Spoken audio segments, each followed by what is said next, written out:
ভাই স্ক্রাব আছে ভালো মানের? হ্যাঁ ভাই আছে। আচ্ছা ভাই একটা দেন ভাই, একটু ভালো মানের দিন ভাই, ছোট বোনের জন্য নেবো তো। হ্যাঁ ভাই ভালো মানের টেই আছে। আচ্ছা ঠিক আছে, নিয়ে আসেন। হ্যাঁ ভাই দাঁড়ান নিয়ে আসতেস। আয় হায় মাল তো আছে একটা, হেউ দেবার মেয়াদ নেই। মহাজন কি করবো? এ থাম থাম থাম, আমি দেখতেছি আমার দাদা। মহাজন এটা তো ডেট নেই, এটা তো ক্ষতি হইতে পারে ফেজি। তোর এত কথা জিজ্ঞেসি, কর্মচারীর মতো থাইস, বেশি কথা কর। হালাল ব্যবসাটা রে হারাম বানাই। ভাই ইমেলটা নেন ভাই, ইমেলটা ভিজে যেন উপকারী হয় ভাই, ভালো মাল। আচ্ছা ভাই ঠিক আছে, আমি আপনার উপর ভরসা করে নিলাম, আশা করি ভালো হবে ইনশাল্লাহ। থ্যাংক ইউ, আবার আসবেন ভাইয়া। দিছি আই। আর তোর এত কথা কইস কি রে? ভাই আপনাদের থেকে এই মালটা নিয়েছি ভাই, মালটা ভাই 2-3 দিনে ব্যবহার করার পরে ফেজে বিসি উঠে গেছে ভাই। দেখেন তো এটা কি দিলেন ভাই, আপনাদের উপর ভরসা করে নিলাম।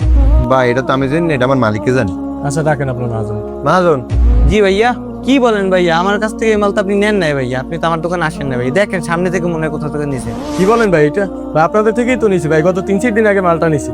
2-3 দিন ইউজ করার পরে এই অবস্থা হয়েছে। না ভাই আমার কাছ থেকে নেন নাই, না ভাই।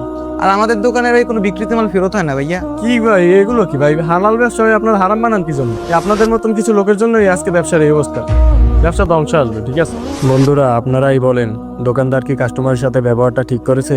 ভিডিওটি ভালো লাগলে অবশ্যই শেয়ার করবেন।